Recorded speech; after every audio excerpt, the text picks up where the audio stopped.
Masa muka ngeselin sendiri. Jadi orangnya ngeselin emang ya? Emang ngeselin. Jadi pas mau nonjok tuh kayak, oh ya udah nggak usah terlalu kepancing emosi lah, karena kita nonjok dia. Apakah ada bisnis dari Deddy Irwan Musri ini yang dipercayakan ke kamu nih? Udah ada belum nih? Tapi semua relasi antara ayah kamu, bunda dengan Deddy kamu semua baik-baik aja? Baik.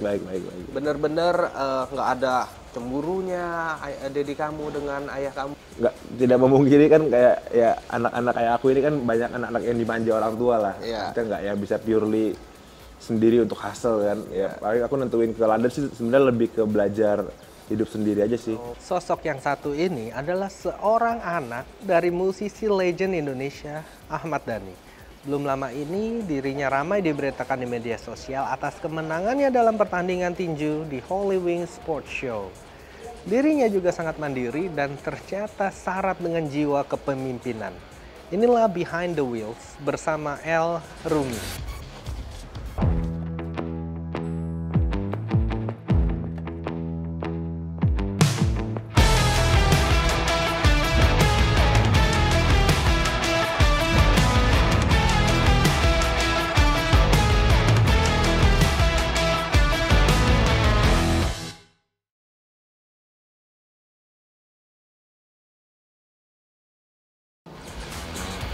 Di tengah kesibukan sehari-hari, saya nggak pernah lupa buat selalu ngopi biar kembali bersemangat.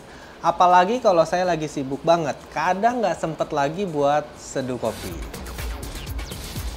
Saya selalu bawa di mana aja kapal api signature Strong Black Coffee. Praktis banget.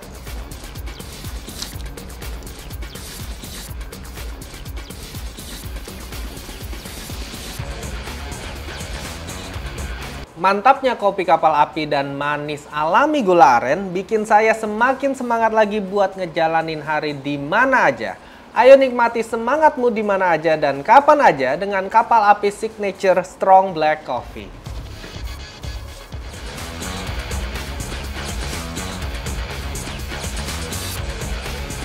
Program ini disupport oleh kapal api signature Strong Black Coffee. Nikmati semangatmu.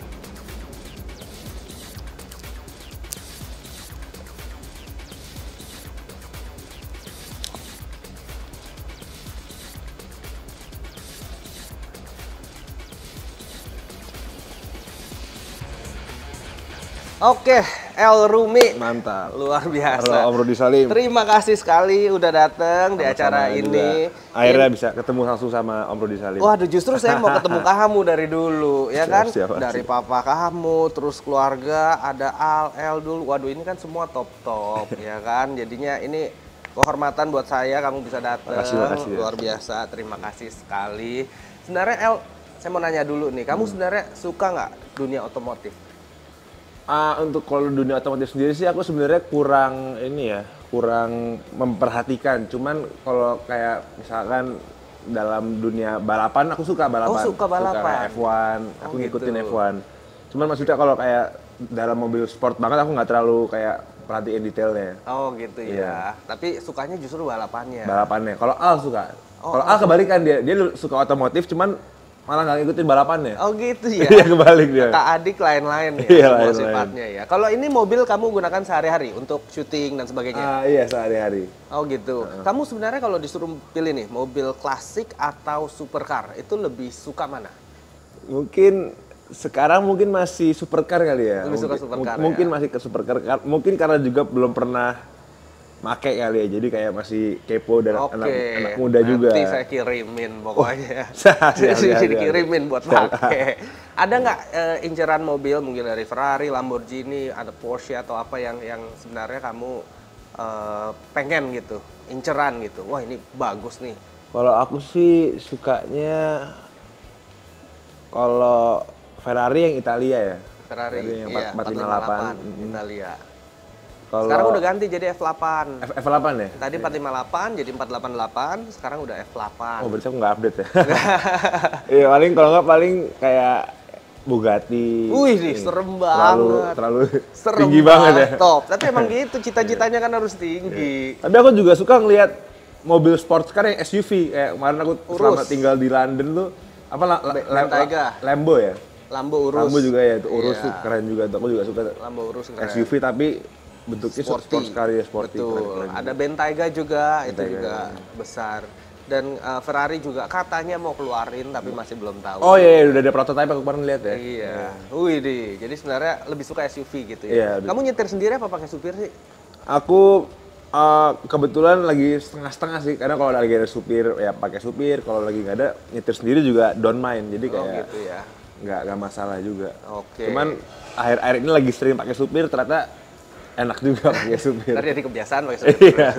Nah, ini sebenarnya saya mau nanya-nanya mengenai tinju kemarin di Holy Wings Sport Show ini. Ini gimana ceritanya sampai seorang L nih yang musisi, sekarang udah mulai jadi pengusaha, kok mau tinju? Itu gimana ceritanya itu?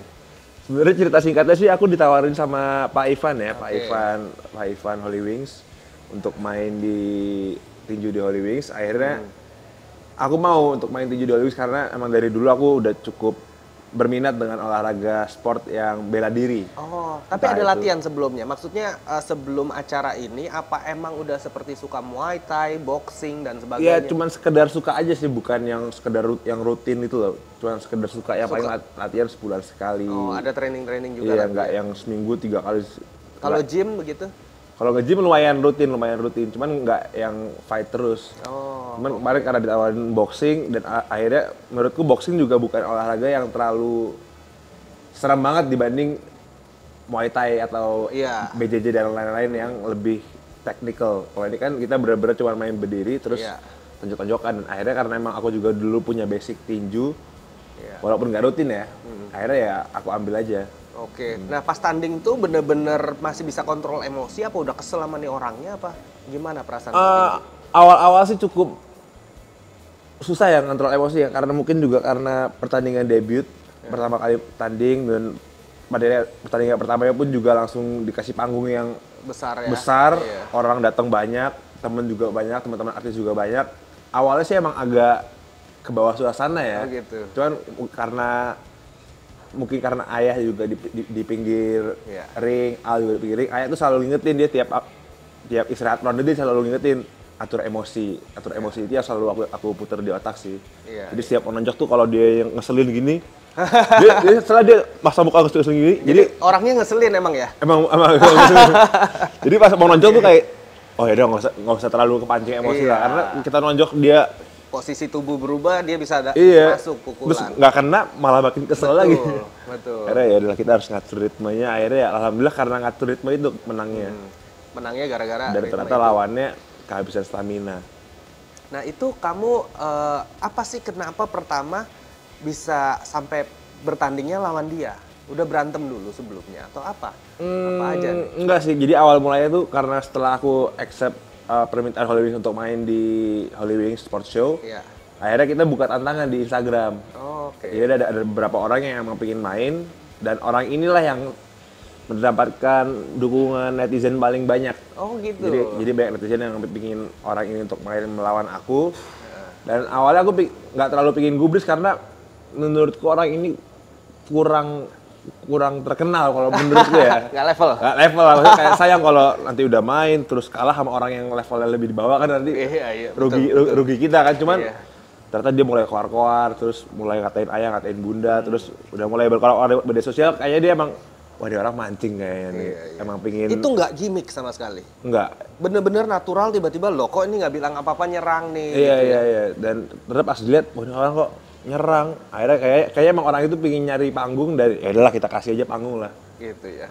Akhirnya digebokin deh. Iya.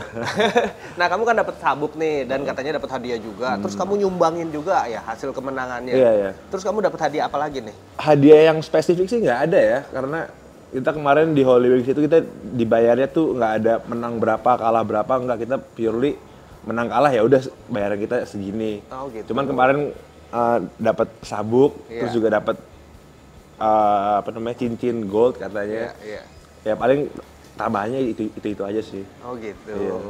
Nah ini kan ya El, karena adanya pertandingan artis atau pertandingan yang mendadak ini, ternyata hype-nya bisa dibilang cukup tinggi dengan dibandingkan pertandingan profesional. Itu menurunkan kans petinju beneran untuk bisa bersinar katanya. Itu menurut kamu gimana tuh? Polemik seperti itu yang terjadi di masyarakat sekarang.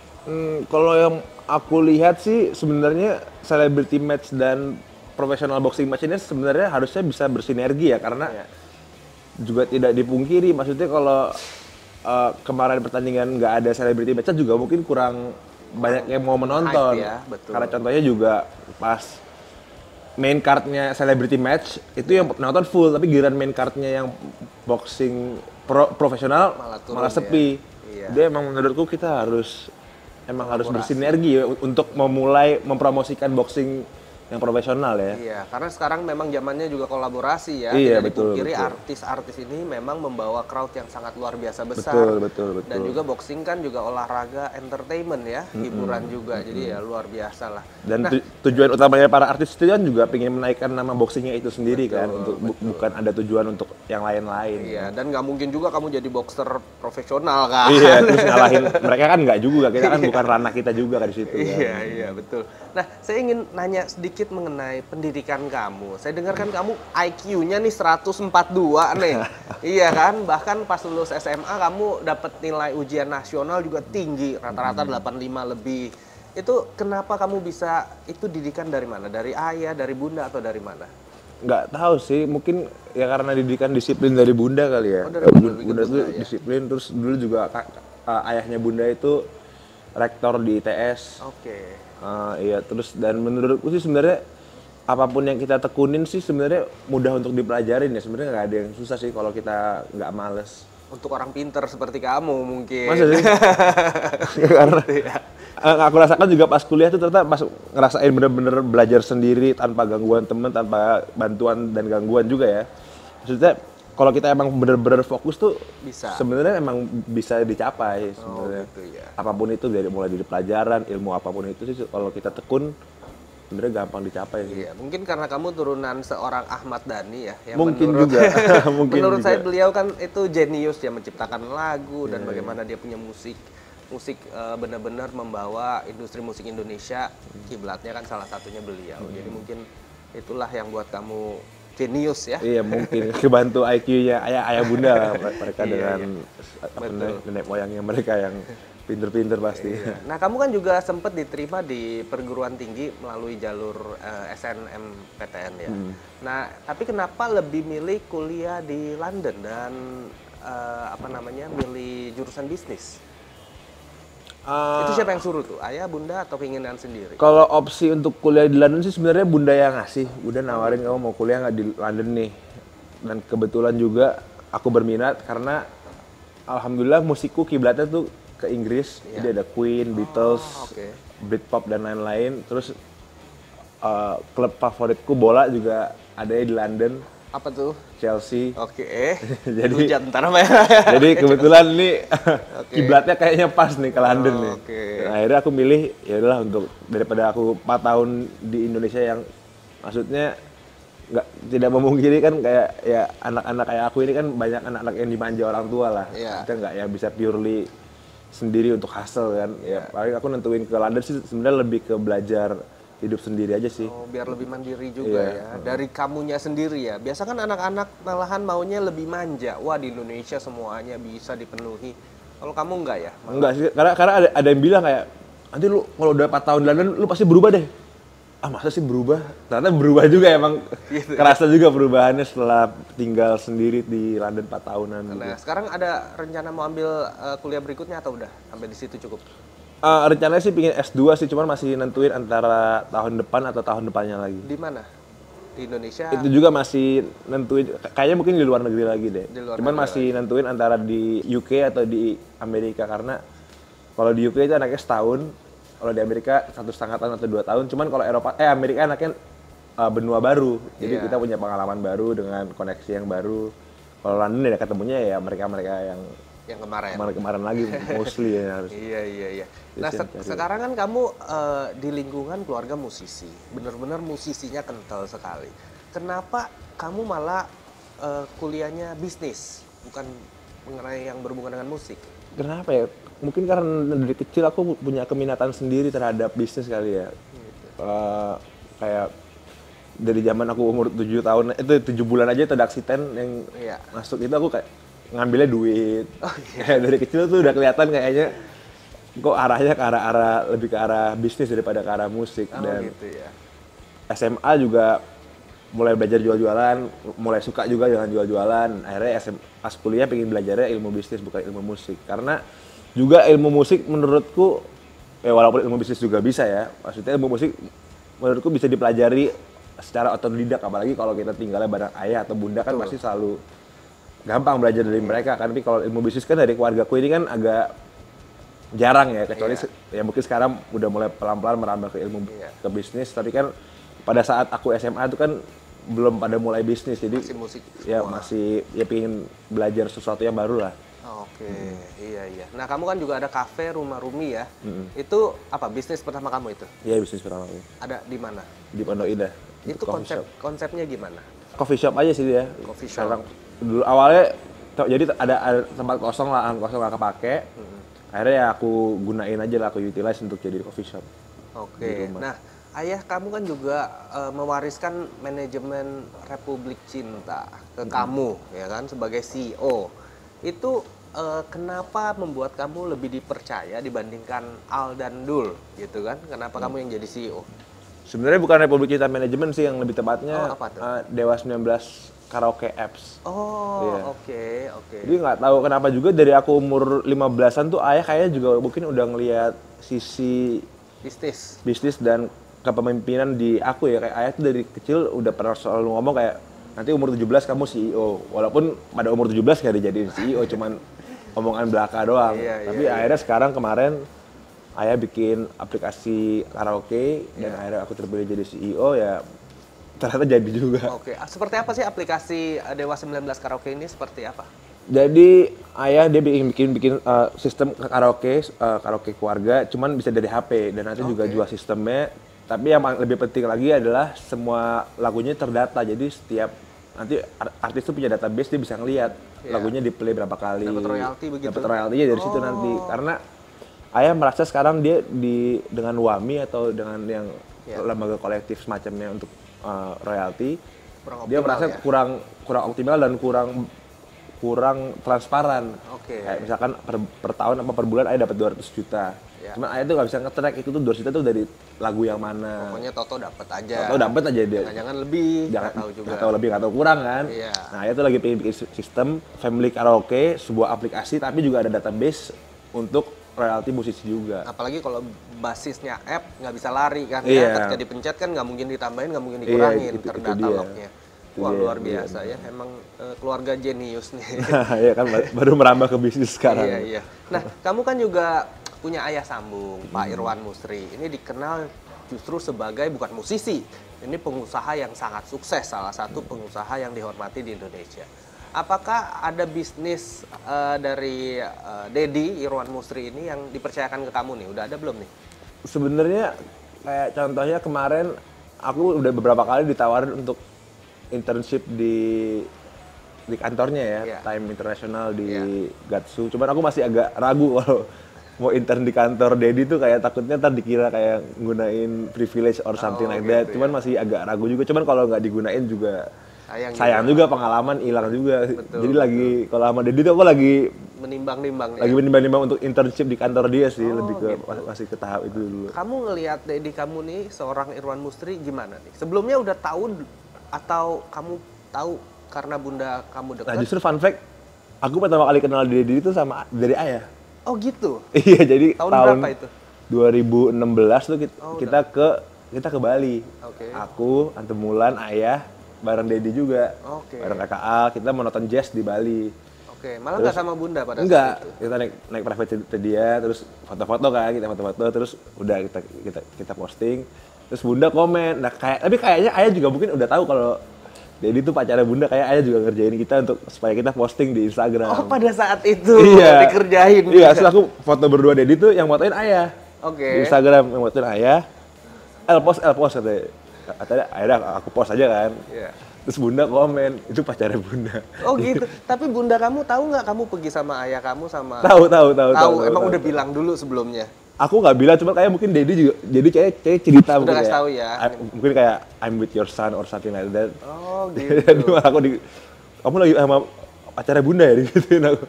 Tapi, baru tahu di situ malah. Baru tahu situ 2016-an. Itu tapi semua relasi antara ayah kamu, bunda dengan Dedi kamu semua baik-baik aja. Baik. Bener-bener nggak ada cemburunya Dedi kamu dengan ayah kamu atau? Enggak sih. Setahu gue mereka teman baik banget, teman baik. Jadi tetap berteman ya. Tetap berteman ada, baik. Ya kalau biasa kan pasangan lain yang ini jelekin si A, yang A jelekin si B kan. Cuma mereka emang nggak suka expose aja sih, dan sebenarnya Dedi tuh orangnya nggak suka dikamerain. Iya. Nah kalau sama bunda tuh Dedi tuh nggak bisa nolak, jadi kayak ya udahlah. Karena kan kerjaannya bunda. Nah, iya, kalau ayah tuh kayak dia lebih, kalau ketemu Dedi dia menghormati, jadi dia kalau ketemu Dedi tuh nggak pernah dikamerain. Oh gitu ya. Iya. Makanya kenapa nggak pernah ada kontennya ayah sama Dedi ketemuan kan? Iya. Karena saling menghormati. Kalau tapi bunda lumayan sering ketemu. Lumayan lah. Oh oke. Nah ada nggak poin yang udah diajarin sama Dedi kamu tentang menjadi seorang pebisnis nih? Udah ada ilmu-ilmu yang diturunin belum? Kalau dari ayah kamu, bunda kamu musik itu udah makanan sehari-hari. Dedi kamu udah kasih tip-tip untuk ini nggak, tips and trick untuk berbisnis atau belum nih? Apa ya? Paling salah satu yang aku ingat, sometimes talk bullshit to all. Oh gitu. Oke. Lakuin nggak? Akan saya lakuin sepertinya. Kalau itu adalah petuah dari seorang Irwan Musri, oke. Gitu, meskipun ada sesuatu yang kurang mengenakan, dia tetap this is very good. Padahal di belakangnya dia mungkin nggak suka, tapi kalau di depan orang itu dia tetap mencoba untuk menyenangkan orang lain, walaupun dia sebenarnya mungkin nggak suka. Iya, luar biasa lah. Memang seorang figur bisnismen sejati. Oke, El, ini pertanyaan terakhir. Biasa saya tanya ke semua narasumber. Kamu kan udah banyak pencapaian dari sisi musik, dari sisi akademis, dan sekarang mulai bisnis. Dan saya lihat itu trennya semua positif, baik. Apa keinginan yang dicapai oleh seorang El Rumi 5 tahun ke depan? Karena video ini akan saya play nih 5 tahun ke depan nih. Jadi kalau nggak kesampaian nanti dihujat netizen. Apa keinginan kamu 5 tahun ke depan? Insya Allah kalau bisa sesukses Om Rudi Salim lah. Waduh. Punya ini, punya itu. Iyalah. Keren sumpah. Coba kalau 5 tahun lagi aku berarti kan aku 5 tahun lagi umur 28 udah sekeren Om Rudi Salim. Waduh, kan lebih lah, pastilah. Enggak lah. Dedinya aja siapa? Waduh, Rudi Salim putus, Raffi Ahmad putus. Enggak lah. Apa kamu pengen punya apa 5 tahun ke depan? Ya, 5 tahun ke depan, ya pengen punya kerajaan bisnis aja lah. Pengen punya kerajaan bisnis ya. Jadi 5 tahun. Insya Allah lah. Udah sebagai seorang bisnisman ya? Bukan musisi, bukan. Jadi lebih terkenal sebagai... Iya, kayak mungkin bisnisman. Luar biasa, keren seperti sekali. Om mentor ini. Justru saya mau banyak belajar nih dari seorang El yang masih muda tapi udah top. Luar biasa, terima kasih banyak El waktunya, makasih banget. Habis ini saya akan kirim mobil ke rumah kamu buat dipakai. Oke, terima kasih El. Program ini disupport oleh Kapal Api Signature Strong Black Coffee. Nikmati semangatmu.